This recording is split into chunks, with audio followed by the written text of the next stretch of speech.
Hey there, welcome back to Tennille Talks. All right, gang, everybody look alive. Tonight is our finale. All roads lead to Rome, and tonight we go to Rome. Whatever you do, don't look at the crowd. No eye contact is permitted. Just look directly ahead at 12 o'clock and remain focused. Oh no, it's happening. Someone is approaching. Okay, everybody stay alive, remain in character, and do not make eye contact. If you make eye contact with anyone that approaches, you will become distracted and your nerves will cause you to sweat. Then you'll get emotional and then you crash out. The emotion, the moisture, all roads lead to mold. And not Rome. You want to go to Rome or you want to go to mold? Rome is our home. It's actually your refrigerator. The conversation I've just narrated is the pep talk that takes place amongst strawberries while they await their purchase. I told myself a joke a few weeks ago that when I look at the strawberries in the grocery store, they immediately begin to mold. I realized at some point that I was buying fruit every 2 days. So to make peace with it, I created a moment of laughter. Now, the best quality berries are uniform in size. They're glossy. They have a strong red color. Strawberries should be juicy and have a strong aroma with no mold or bruises. So what threatens the health and the quality of fruit? Bacteria, yeast, and molds. They can cause fruit to spoil. These microorganisms need water and nutrients to grow, which they can find in fruit. And so mold is especially attracted to fruit because of its low pH. Imagine that you are a strawberry, right? Let's think about excessive moisture. Now let's also include that a low pH attracts mold to fruit. So what if when you are vibrationally low or your frequency has dropped, you too are more likely to mold and pick up spiritual bacteria, spiritual yeast? Let's begin the reading. All right, y'all. So the reading starts with the message that controlling or limiting forces taught us that we're insignificant. We're valueless. The reason why we are taught that we are insignificant and valueless is to deter other forms of intelligence from tapping into you. Let me give you an example. Let's say Earth is called Uber and all the humans are cars, vehicles. Now, when you're thinking about booking an Uber car, you've got your standard, but then you get the Uber XL or the Uber Black, it's a different type of ride. Now, what if you were always told that you were just a basic standard type of Uber car and you could only carry certain types of passengers or clients? Now, if you were told that isn't true. But this is the idea, for you to think that you are less than, so you also think that you can only carry something minimal or something basic and something standard. Now, here's the thing. If you were to know that you are Uber XL or Uber Black, I'm not sure what they call the one that's always at the very bottom. If you were that one, right, then you would carry yourself differently. Your life would look differently if you knew who you were from the very beginning, right? But if somebody's attempting to control and limit you, then it makes sense that you think you're standard, basic, and less than. So those same forces that attempted to tell you that you were not the Uber XL also created a plan They had a schedule. In order to convince somebody they're less than, you have to work at that, because at some point it's fated that we all unfold, we all unravel, we bloom, we blossom, we develop, we grow into self.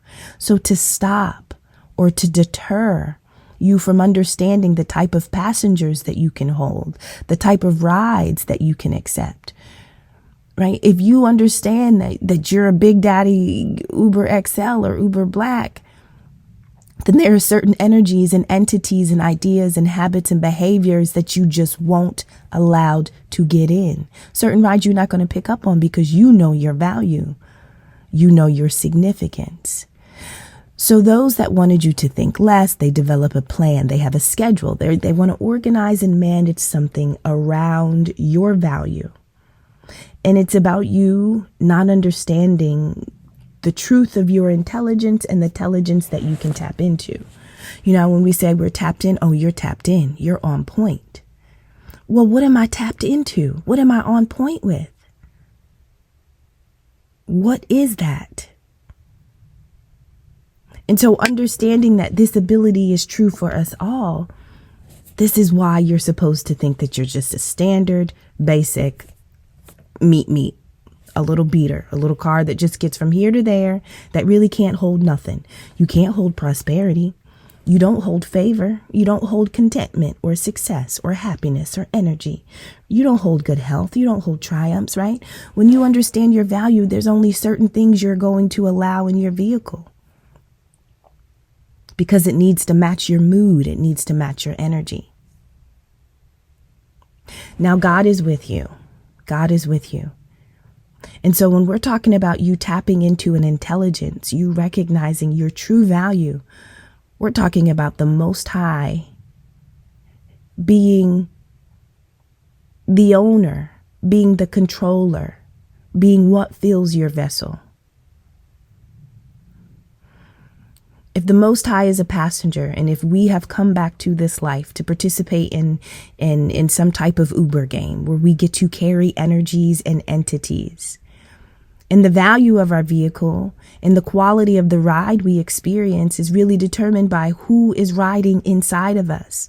But if you don't think you're worth a damn, well, then you'll just let anybody in. And so that is the plan, collectively and then also individually, because again, all souls are not ranked the same. And so the strength of the plan, the way that your environment is constructed to get you to believe you are less than, it can be more intense if the rank of your soul is higher. So you are somebody who is carrying God. God is with you. It is apparent. It is apparent. And when God is with you, that means you always have the sun. Your mind is conscious. Prosperity won't escape you. Energy is available. Health is available. Favor, success. All of that is in you. That is what should be allowed in you. The same people that have made this plan, so we'll call them the controlling or the limiting forces, that same energy or entity of being that made the plan to convince you and us that we were less than, they're now in a mental prison. So the mental prison that you were supposed to be in, it's almost like you've escaped and you've just locked up the guard that kept you trapped. And so the timidness that you used to feel in being yourself, being self-conscious, not recognizing that it's okay to be you in any way that you be you. This is why you exist. So nobody can tell you how to exist except for you, because there's one of you. And so you are unique. You are unique. But for sometimes life can feel like we're in prison or we're inhibited. We can't do something. We are stopped. The plan is to make you feel like you are in prison. And the reality is you are carrying the sun. You have the codes of creation, so to speak. And if you let the right people in your vehicle, if you let the people in your vehicle that also carry the codes of creation, that also are carrying and tapping in to the energy of the Most High, well then, man, right? Where does your vehicle go? How does your ride feel? This is luxury living. And it's not luxury living because of materials, but it is luxury living because of energy, because of what you have allowed and agreed to fill your vessel, to tap into you so that you can tap into it. This is an exchange of energy. So the plan foils. Why does the plan foil? The plan to get you to think that you're valueless and less than. It works. It works for a period of time, but then at some point it starts to fall through. It starts to crack. And so I talked recently about if you're in a place where God wants you, the devil will use offense to get you out of position. So at some point you recognize you're not a standard Uber. No, I'm a level up, right? I can carry children. I can carry groceries, car seats. I can do a little more than the vehicle that I used to be. Cool. Now here comes the devil, the adversary, the energy. And this is also the energy in us that we carry, that self-sabotage type thing where we doubt our value and our greatness. So here comes that energy that wants you to drop down your value, that wants you to go back down to that standard ride where you can only offer basic things, right? Never wanting you to make it up to Uber XL. For a period of time that worked, but I have the energy of noble truth number 4, which means we are all tested. Life is a test. For some, they will always live a life in a standard or basic type of Uber existence, always believing that they were valueless and insignificant. If this is not the life you're living this lifetime, consider that in a past life. Maybe you didn't wake up. I mean, obviously we didn't wake up because this is about progression. Things unfold in a very organic way. And so there are levels to you understanding your value. So noble truth number 4 tells us that at some point, in order to move up to XL, you have to pass an exam. You have to be promoted, meaning the most high is what puts you into the larger car where you can offer more, where you become a luxury. You have to pass an exam. You must be promoted. You just don't get there because you want it. Your status changes when you prove something, when you demonstrate something. So at some point, I have the energy of demonstrating noble truth number 4. We're going to get back to the strawberries. That just, for some reason, I picked up a strawberry. I'm like, no, we're getting there. Don't worry. Noble truth number 4 says, suffering can end. So imagine that as long as we are the most basic Uber vehicle, we're suffering. Okay. Y'all, can I just say something? I don't have a car. I do not have a car. I am carless.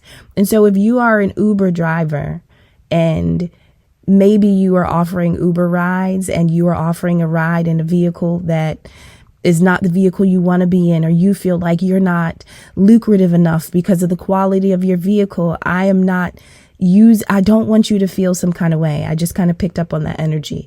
I'm talking about Uber and I couldn't even offer an Uber ride because I don't have a vehicle. So please know that if this rubs you the wrong way, this is just an analogy. It is not a reflection of yes. Okay. I felt I needed to say that. Okay. So suffering ends when? When can we become the Uber XL? By living ethically, by meditating, by recognizing that our mind must be free and clear, silent and at peace so we can hear and sense what it is we are tapping into, the intelligence that wants to use us, that wants to be a passenger in our vehicle, right? And so this is how you achieve enlightenment. Not that suffering, not that the battle stops, but it is the way you meet the battle. You show up not with guns, not with bombs and ammunition. You show up with wisdom. You show up with, the fact that with the enlightenment that you've picked up, you're like, okay, I'm meeting darkness again, and I'm going to bring all the light from my last battle. I'm going to bring all the wisdom I acquired, right? When things get a little overwhelming, the darkness doesn't disappear, but I'm going to sit down and silence myself, right? Because I understand that every way is within me. I just need to be still enough to find it. And so this is how you move up in vehicles, by bringing the right tools to the right type of suffering. And when you do that again and again and again, this gives us the idea of the eightfold path, nirvana, reaching a state of bliss because you are in total alignment with life, the way things are. There's no resistance, right? You're not attached to anything. It's just like, I'm there. This is where you are. This is the test. And so when you're controlled, when you're in a space that the Most High needs you to be in order to pick up the passengers, to pick up the ideas, to pick up your creativity, when you're there, that is a new beginning. That is an Ace of Cups. That means that the Most High can fill your cup. Imagine trying to drink out of a dirty cup. Y'all remember when buffets were like a real thing? Golden Corral had the dirtiest utensils and plates and cups ever. But the food was good, but you had to get over the plate and you had to inspect that thing. So you had to ask for hot water. You had to sink your utensils in the cup, right? You had to like give your plate a low-key bath. Imagine that the Most High wants to give you a buffet of food, of drink, of fruit, of dessert. That's Ace of Cups. When we're talking about Ace of Cups types energy, that's a new beginning. It's love, it's happiness, it's the start of something new, but your cup is full. The Most High is not going to put something favorable in a dirty cup. And so passing an exam is essentially cleaning out your cup, removing the residue that made you feel like your value, or ain't nobody ever going to want to be in my cup. It don't matter if I clean it, it's just water stains, This is the idea you're supposed to have about yourself. I don't ever need to, there's nowhere I need to be. There's nothing I need to become. But because the suffering is so great that you just think that's what it is. And so the plan was to get somebody to coach you, or somebody was to get you out of position, so to speak, right? But you had already passed the test. You had already become a person of high honor. So here's the thing. We're back at them strawberries. When we have these Ace of Cups types moments, right? Imagine that an Ace of Cups moment is a pack of strawberries that is finally about to go to Rome. They're about to be purchased. They don't got to sit in that nasty grocery store waiting to be picked. They get to make it to our refrigerator. That's Rome, right? That's the purpose of the strawberry in the grocery store, to make it home, to make it to our refrigerator, to be consumed.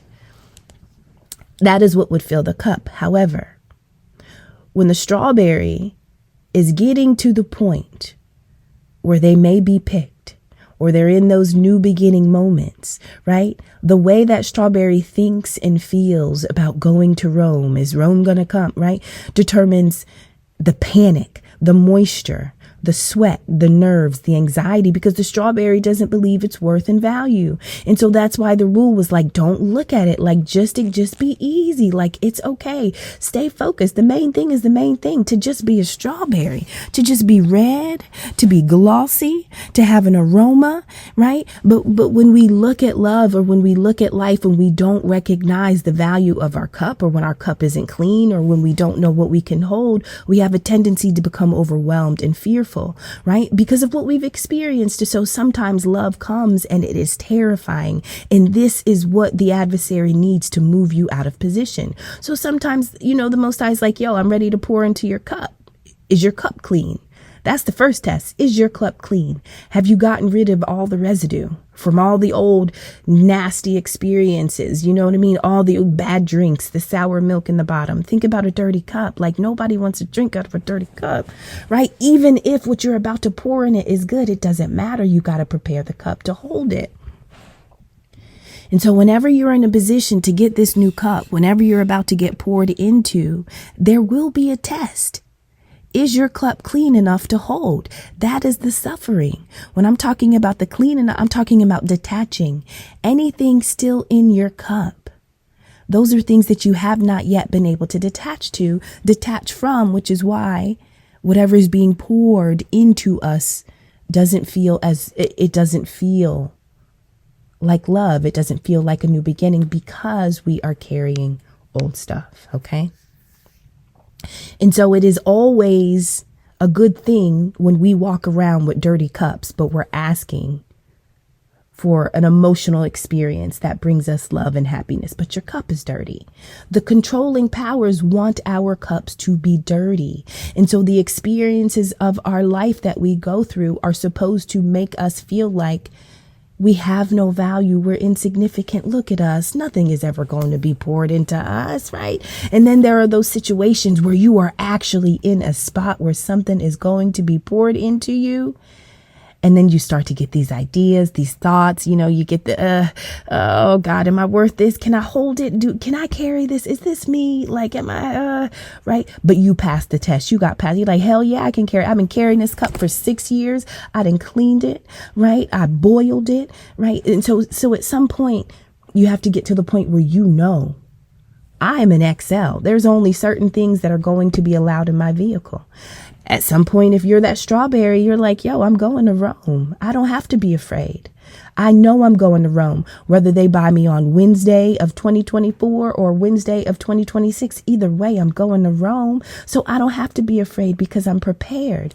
Now, this is a problem for you to operate in that level of confidence means that when they attempt to knock you down to a standard or a basic Uber vehicle, or when they attempt to create an environment where you mold, or where they attempt for yeast, right? The idea is for you to sour and spoil yourself so that you don't make it to Rome because nobody wants a moldy strawberry. And it is our emotional body that determines how we experience our cup being full. And truth be told, suffering leads to surrender. Right? Love is the most powerful thing on earth. But it requires us to surrender to it. And I say we surrender to it because true love is detachment. It means that I can love you and let you go. I can love you and not talk to you. I can love you and not have you. I can love you and not hear from you. I can just offer this energy to you unconditionally, without you ever giving anything back to me. Like, that is where we're supposed to get to collectively and individually, detachment. And it is when we detach from all things on earth that we reattach to source, to the Most High, recognizing that we were never not full. Our cup was really always cleaned from the beginning. It was never dirty. That was the controlling or the limiting forces that wanted you to think that you were just a bunch of dirty cups, a bunch of standard cars, moldy strawberries walking around, had no idea to handle love, no idea how to control love. You're unfit. Nothing favors you. There is no triumph for you. That.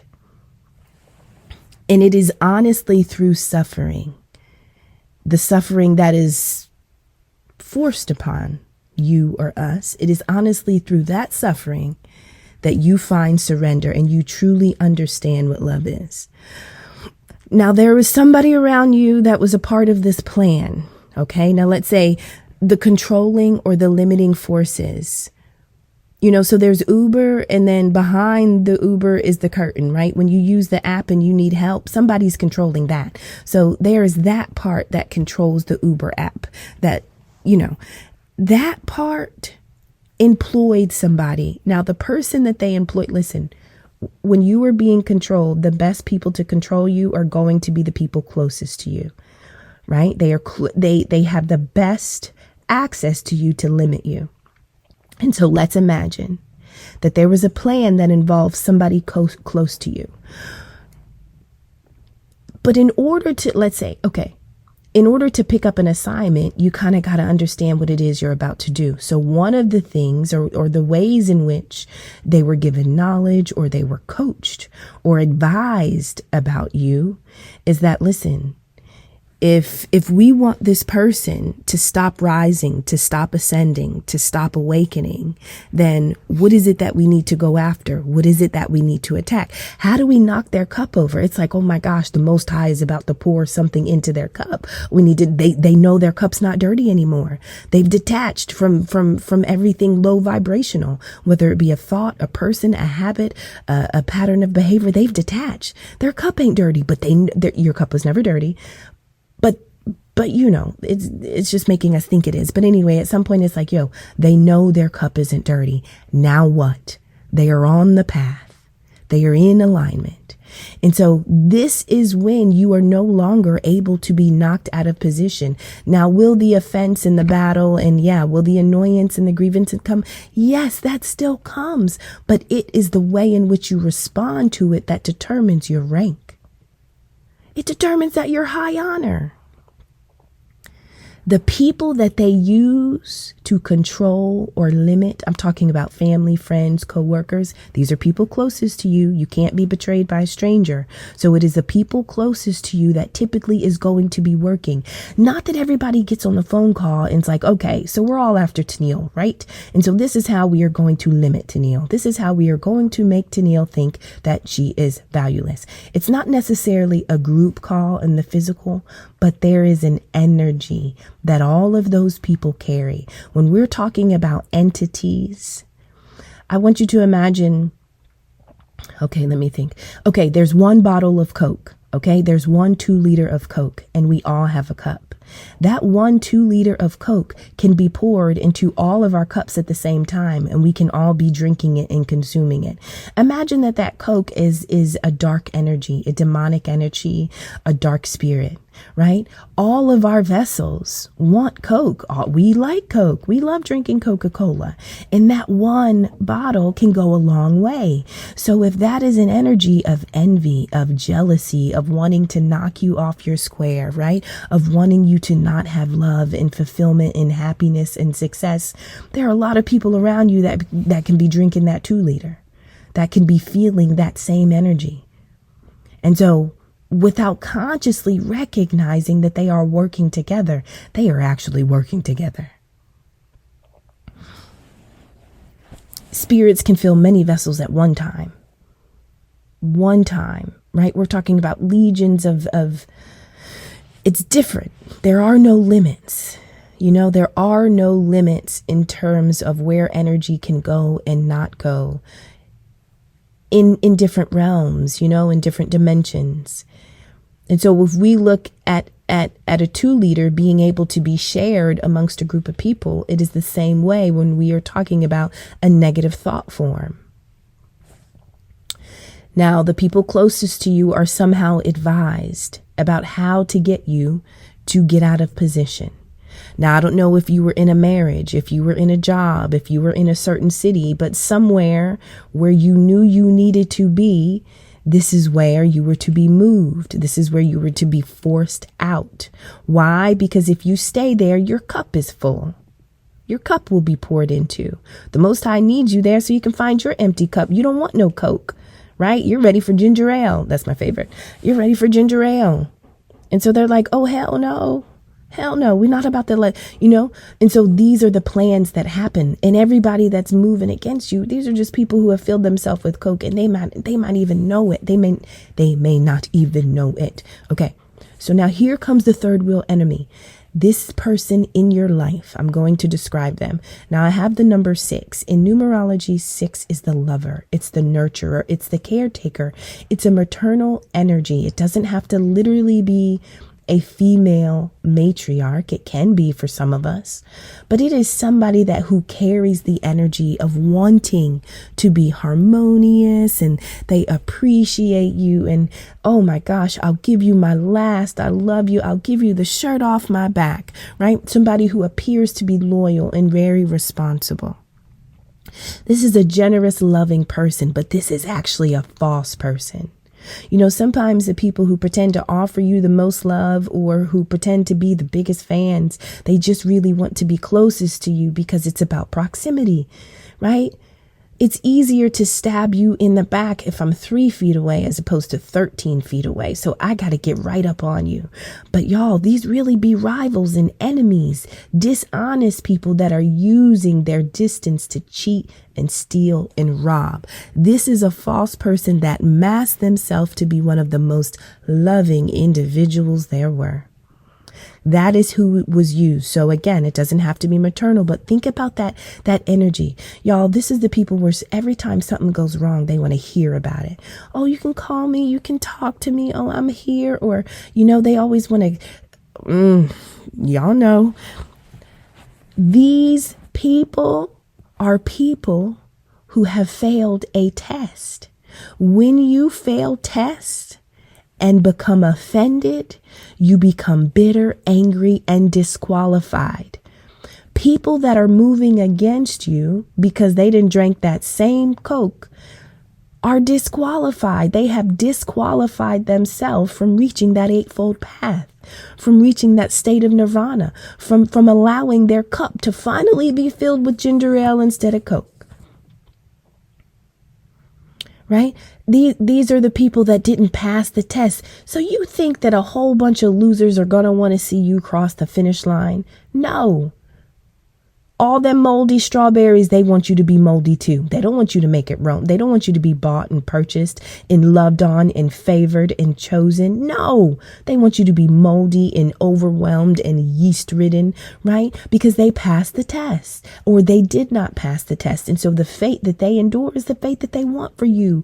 And so when we are talking about controlling or limiting forces, we need to think of them spiritually, right? This is a spiritual intelligence that exists. It's supernatural.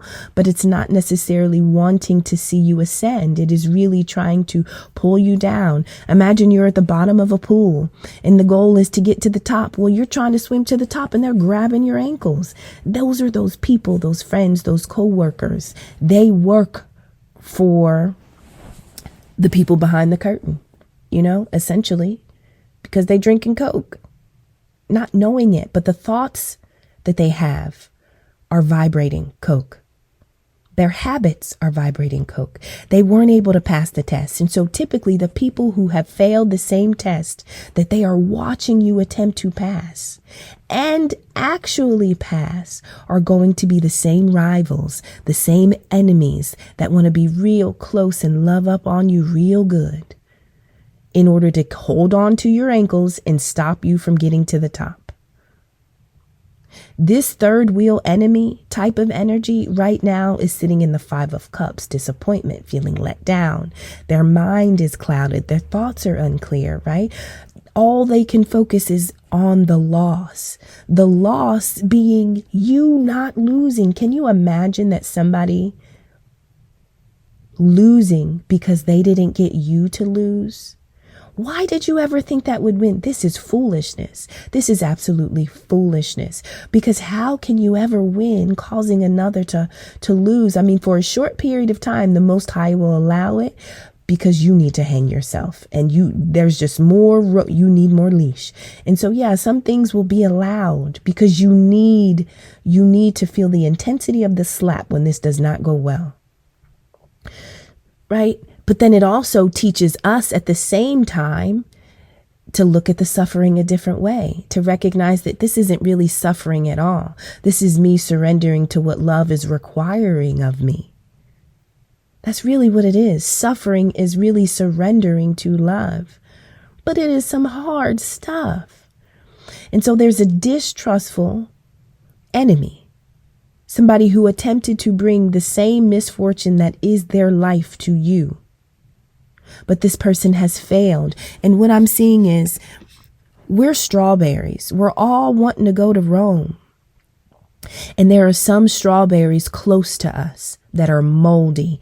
And y'all, what happens when there's a moldy strawberry in the carton? What do you have to do? Immediately throw it the hell away and get it away from the other strawberries so that it doesn't infect them.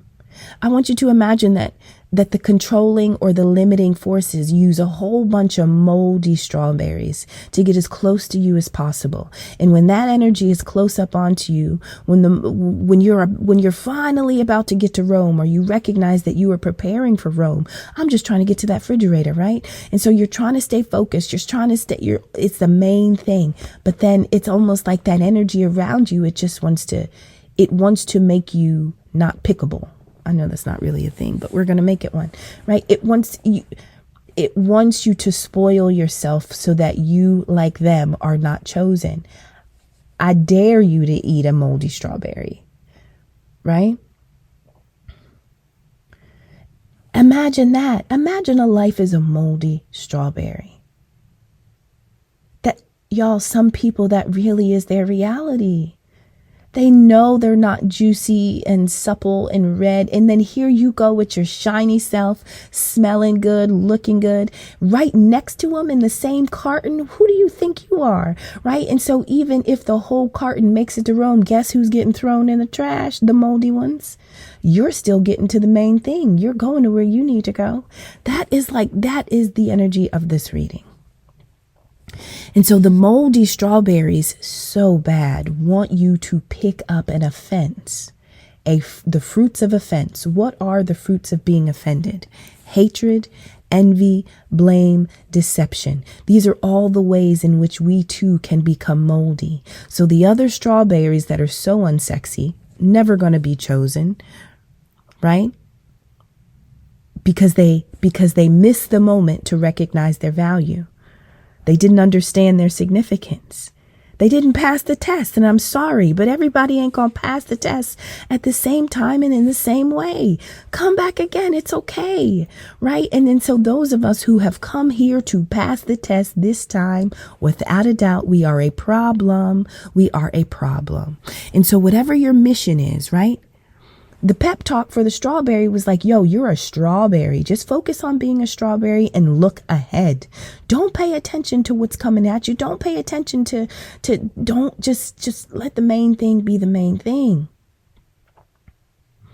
Because if you start to lose focus, or if you start to pay attention to the forces around you that want to make you think that you are insignificant and valueless, you will emotionally lose control of yourself. And now here comes the yeast and the mold and the bacteria. You done did it now. That's the point. Don't pick up the hate. Don't pick up the envy, the blame, the deception. So the biggest message is that when you are focused and working on your mission, when you're building something, when you're setting something up, when you're diligent, when you're applying effort, right? When you're working on cleaning your cup so that the Most High can come in and pour a little something in there, and then, you can sip on that for a little bit, and then it's time to get something else poured into you. When you're in that process of having your cup filled and then pouring it out, and then having it filled and then pouring it out, right? Using the energy that's being provided to you, the people closest to you, the moldy, nasty ass strawberries, are going to want you to pick up the fruits of offense that they can never detach from. The same fruits of offense that disqualified them from their journey, that allowed them to become bitter and angry, right? These are the things that they were carrying that they couldn't get off their cup. They couldn't clean that shit off.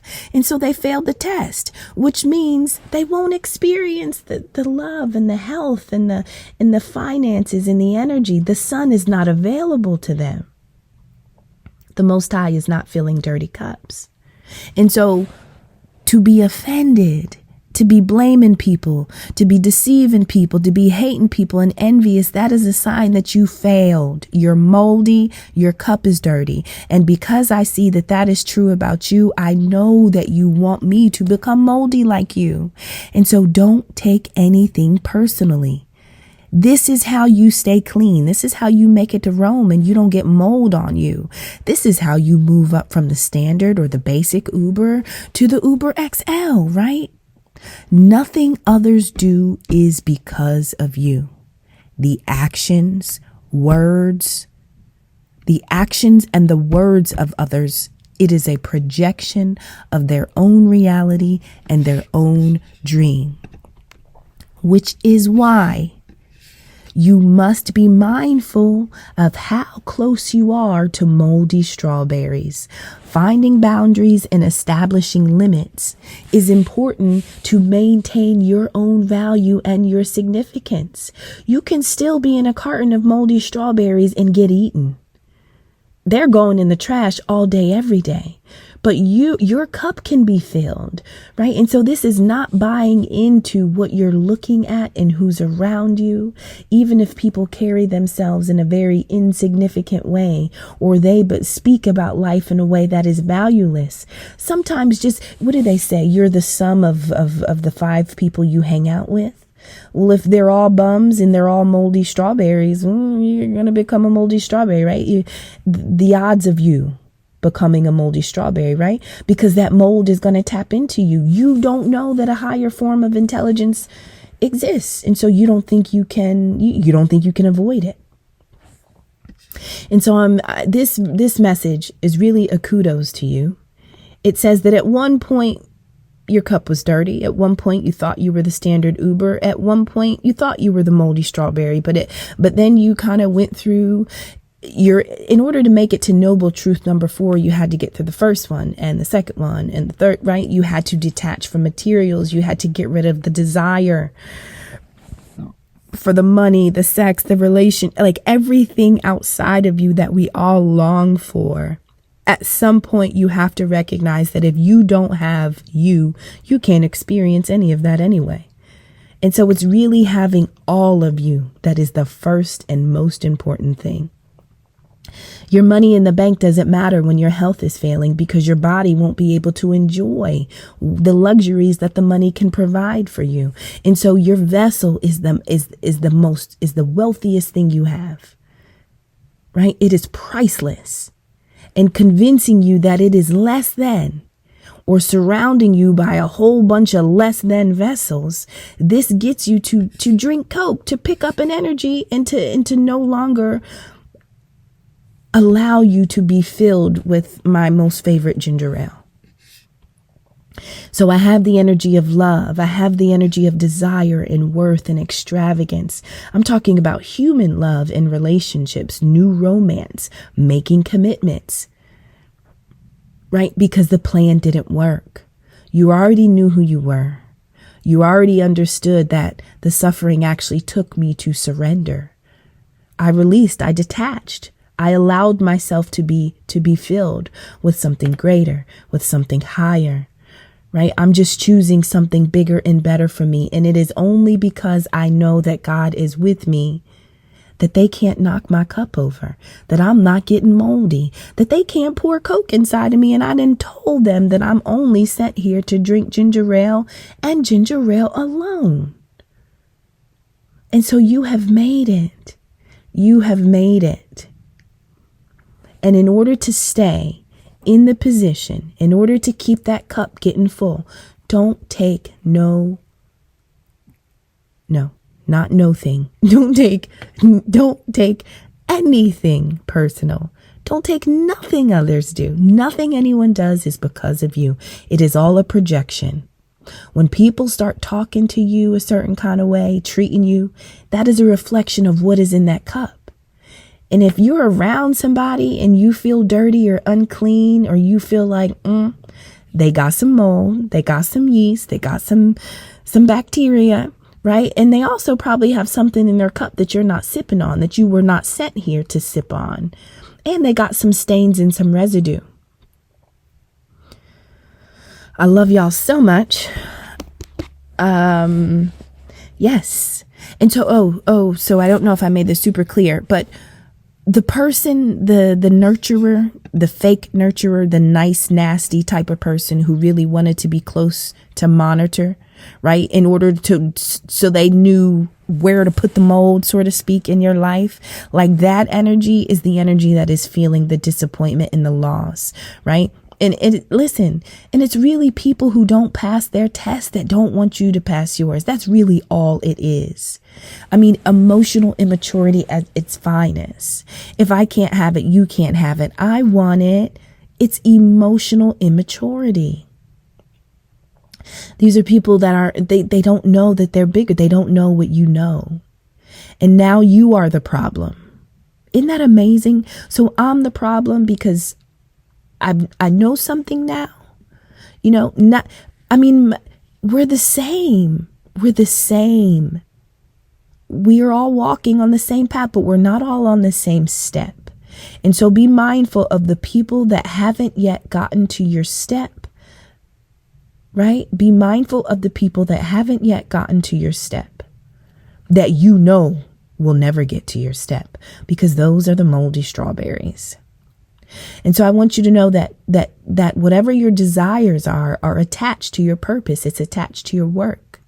And so if they can get envy attached to you, if they can also get you to put hatred, envy, blame, deception in your cup, if they can get you to take what others have done personally, then you will be carrying a fruit of offense and you will become moldy.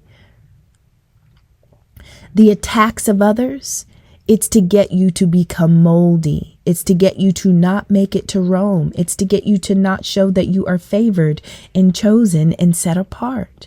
And so this is a message that says, listen, if you stay focused, if you look straight ahead, and if you know you're going to Rome for all the right reasons, right? Don't listen to what's happening around you. Don't pay attention to the people that tell you you're just a basic Uber. You know what I mean? Like, love is for you.